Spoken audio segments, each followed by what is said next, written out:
You're alive. Welcome to What's Real with Adrien. This is the live stream that I do every Sunday at 3 p.m. Eastern Time.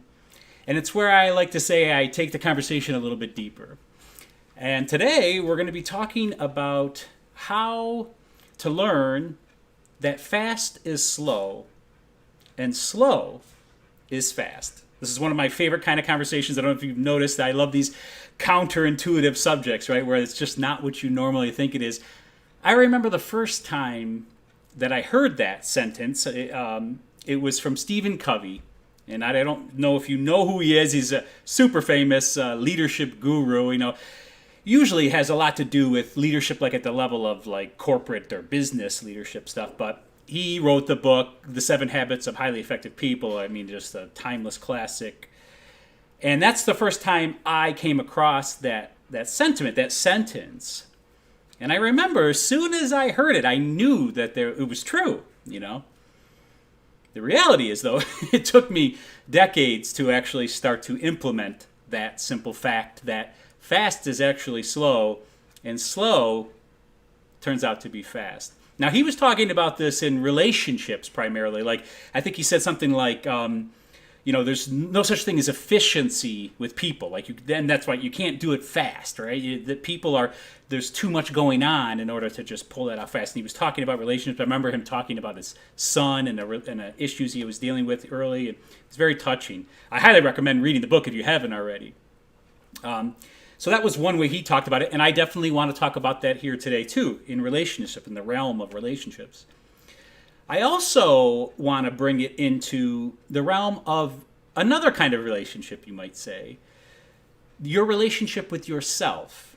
And what I mean by that is your spiritual journey. That's how I kind of perceive, that self-realization conversation, right? Understanding yourself, understanding that fast is slow and slow is fast in this realm, in our spiritual walk, is also incredibly important. And I look forward to talking about that. Before we do, I'm just going to ask the same thing I've been asking lately, that if you're enjoying these videos, please make sure that you click the subscribe button, hit that little bell icon if you're watching on YouTube. That sends you an alert whenever I put out something new. Hit the like button. Leave comments. Comments are fantastic. I want to know, have you read Stephen Covey's book? Did you enjoy it? Do you think he's a guru or and who are your favorite gurus? All that kind of stuff is fun to hear about. I encourage you, please leave a comment. It really helps promote my page too. So in that way, I'm indebted to you. If you're watching on Facebook, like the page, leave a comment, like the video. I thank you from the bottom of my heart with that. Okay, so now on to fast is slow and slow is fast. I'm going to talk about this like I talk about everything these days. I'm going to start with me. And actually, I'm going to talk about the same relationship in a way, right, with my wife.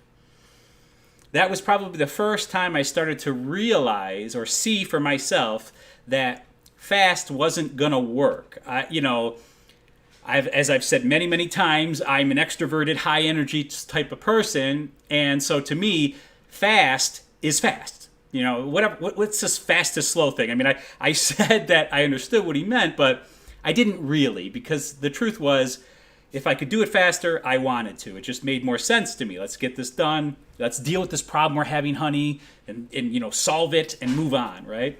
Well, the reality is it doesn't typically work that way. Part of the reason that is that relationships, it's one of the reasons I love talking about relationships and pointing out things in relationships, because it's one of the first places that will actually start to understand a deeper realm. It actually leads us in a strange way to the second subject I'm going to talk about, right? Our inner world. Because when we're dealing with other people, we're starting to do something, we're starting to delve into territory of a sacred nature. And anything that is sacred like that, and I don't care what relationships, obviously your relationship with your partner is going to be at a deeper level than the relationship you have at the cash register, right? But they all have a sacred nature to them, and they all have tremendous potential too. When you're trying to deal with something that's sacred fast, it's not going to work out very good. They're mutually exclusive things, right? You probably can sense that right away. I mean, you can't deal with something reverently quick. It just doesn't work very well. Now, what you'll find, or what I found in my relationships, is that you think maybe you dealt with it because you had the conversation and you solved the problem and you moved on, but it just comes back again. And it comes back again. This is part of why, I see, try it, yeah. This is part of why fast, is there a light blinking, honey? It's just on. Yeah, you see lights. Yeah. Yeah, okay, unplug it and do it again. Sorry about this. I hope you stick around. This is why fast is actually slow, right? Because you'll end up having to do it again and again. So what you thought was fast really wasn't. I remember the next place that I really, really started to realize this was in the relationships with my children. You know, trying to squeeze in a few minutes with your children and have it be quality time and, you know, make that connection. And while it's better than none, right, you can't deal with it like that. I mean, there's too much subtlety and nuance. It's far too powerful and sacred of an act to be able to rush through it. It doesn't work. You know, I like to say, like, if it did, great, right? But it doesn't. So therefore, have to acknowledge that fact, right? That's a big part of what I want to talk about today, is that clarity, like being able to see the reality in the fact that fast isn't what you think it is, and slow, quite often, isn't what you think it is, right? The other place that I noticed this in my life was in my business. I was a general contractor, as I've said many times, for most of my adult life, and I own my own business. So I had many people working for me over the years. And because of that, I mean, a lot of times I was hiring people who either had no experience or very, oh gosh, we're just losing it. It's just gone again, honey. Yeah. Well, it's because it's lagging, but I can see, I'm sorry about this. So we haven't had this problem in a while. It's because I live in the hills of the Finger Lakes, so we're experiencing some internet issues here for some reason. Are the lights on again? Yeah, that's why then. So, okay, so I'm just gonna keep talking because I'm gonna stream this, or I'll upload it later if we don't get this worked out. So in my business, I was hiring people who had either no skills or limited skills, and so there was lots of learning to do. And I remember my thinking back in the day when I was first starting to do this. You know, it was like, look, I'm hiring you to do, you know, pretty low skill tasks, right? So that I can work on the harder things because I know how, and I was a general contractor too, so I had to know all the different trades. And I would think to myself, my time is too valuable, honestly, to spend too much of it here teaching this very simple thing, right? So I would think, I got to do this fast. Can you see it? I got to do this thing fast. So what I would do that. I would try to rush through it and tell them what they got to do. And so figure it out, figure out the rest on your own. You got this, okay? Well, what happened? Fast didn't turn out to be so fast in the long run, right? For two reasons in this business. One was they would probably be back asking me questions as I was trying to move on to the other thing before I could even really get going on my own thing, right? And this would happen repeatedly. So it was slowing me down even though I was trying to do it fast, right? The next way I found this was painful was the fact that if they didn't ask the questions, or if they asked only enough to get by, they would make a lot of mistakes. And this would not only cost me time, it would cost me straight up money from material. I can't tell you how much material I had to repurchase because it got messed up, right? So this was the two ways that I noticed it didn't work very well in my business, and I started to take the time to acknowledge the fact that maybe fast isn't so fast after all. And I would start to take the time to make the person understand, or help the person understand, the big picture. Like, why are you doing this thing? Well, because it affects this, and this is what we're going to be doing next. And, sometimes they didn't want to hear all that information, but in the end, I found it was very helpful and useful for all of us. There were less mistakes, and in the end, in the big picture, in the long term, it was faster. I also noticed another beautiful little nuance, another thing that happened to like a bonus benefit, if you will, right? They became better tradesmen because of it. Because I was taking the time and I wasn't rushing through that process. This is true in this business that I'm sharing. It was construction business. It's also true in any of your relationships.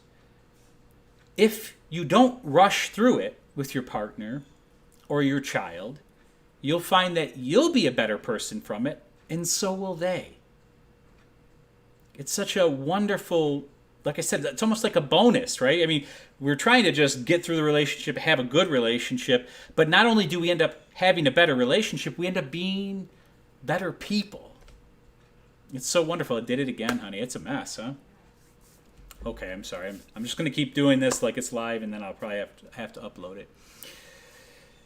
So, as you start to get interested in, okay, I see what he's saying. I want to work on this. I want to start understanding how to be slower, right? How to have more patience and how to become a better person, as I'm talking about in a way.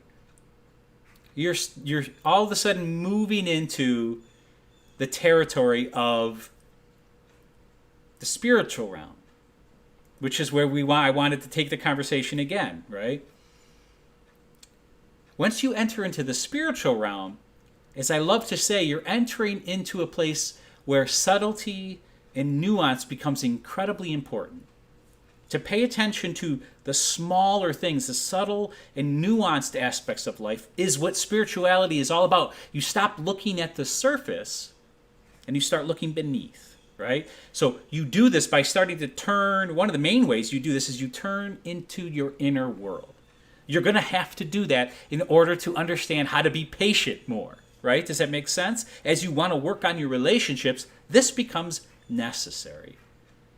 And then it becomes necessary to understand how fast is slow here too. In order to understand how this works in the spiritual realm, we have to understand the difference between knowledge and wisdom, or information even and wisdom, right? What happens in the spiritual realm usually, like as on our spiritual walk, you can say, is that we'll hear somebody like this, like me talking. I read Stephen Covey. I heard what he was saying. I understood it. I got the information.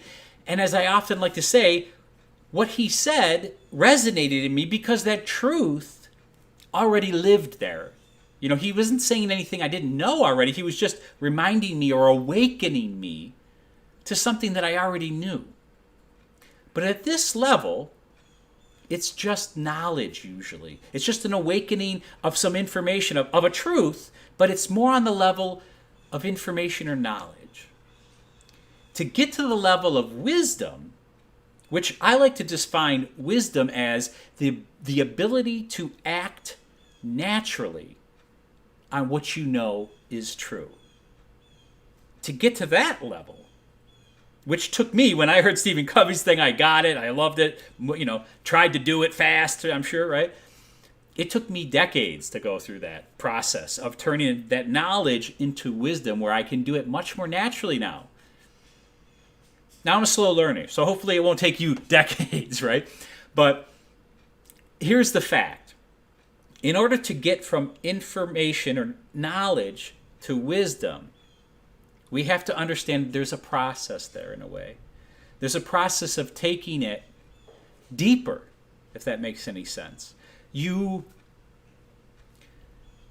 you knew this truth already in you. That's what I always say. Like, if you didn't know it already, then it would be like I was speaking Chinese, or Stephen Covey was speaking Chinese, and I don't speak Chinese, right? I wouldn't understand it at all. But because it does live within me, I can get it.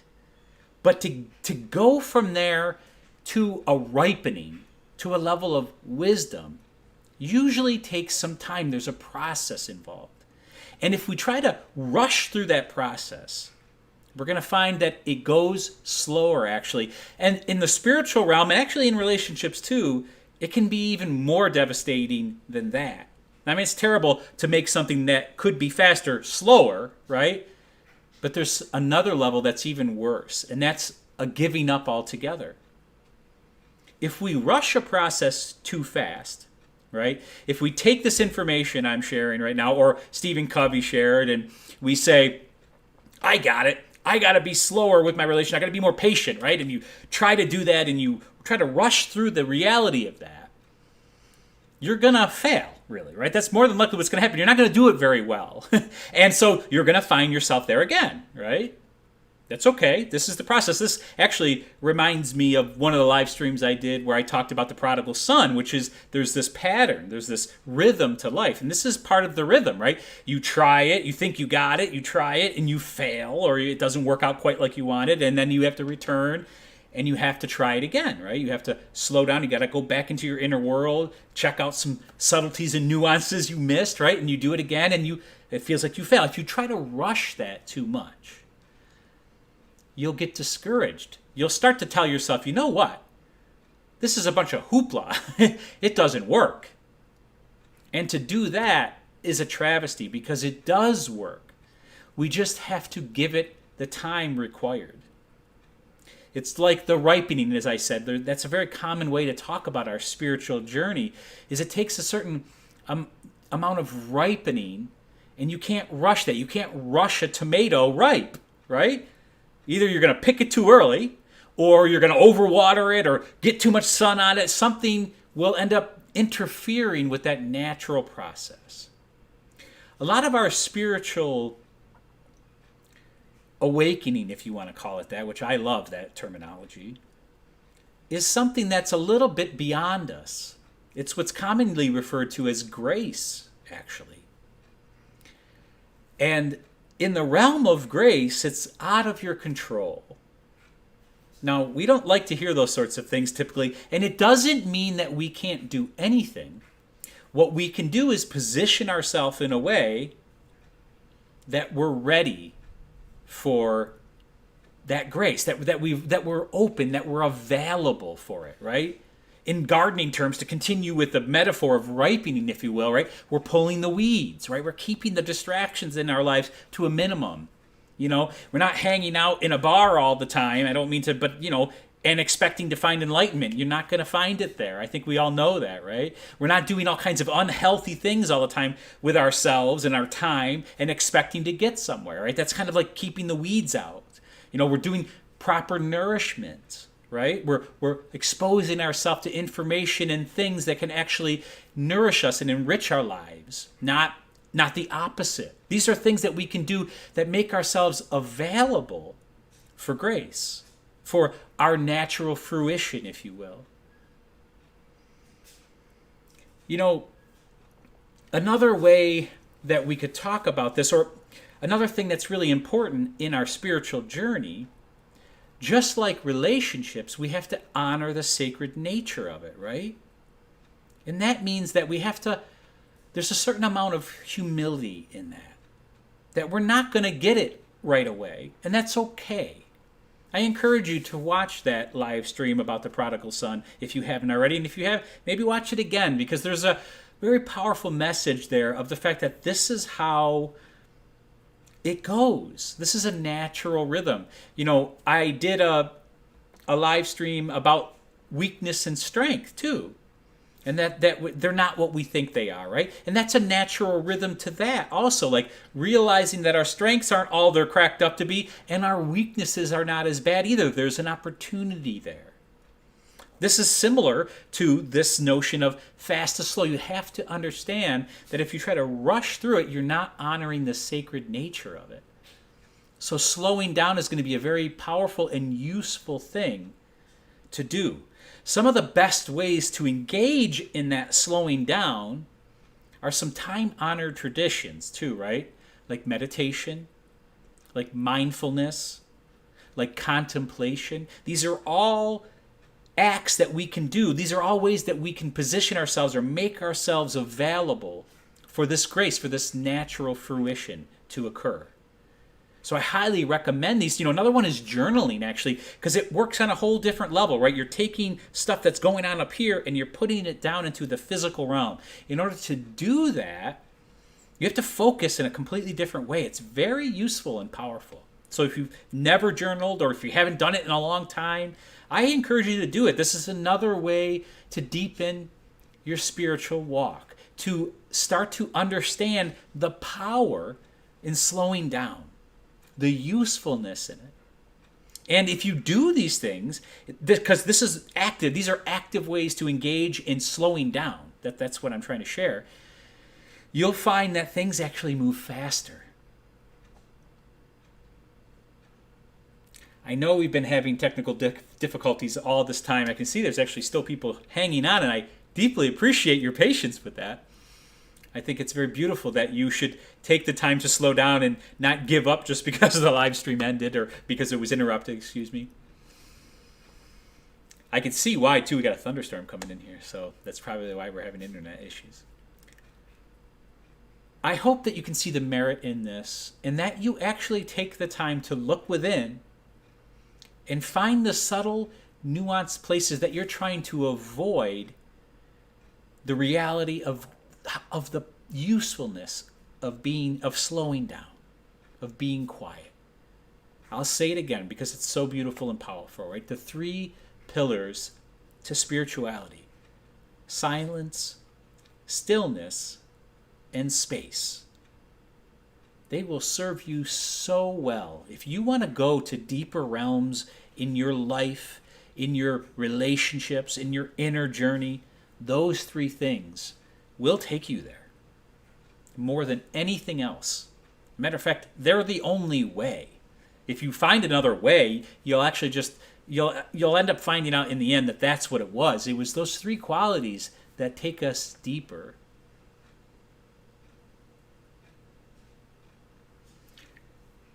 As always, I want to thank you for your time and your patience today because it's precious.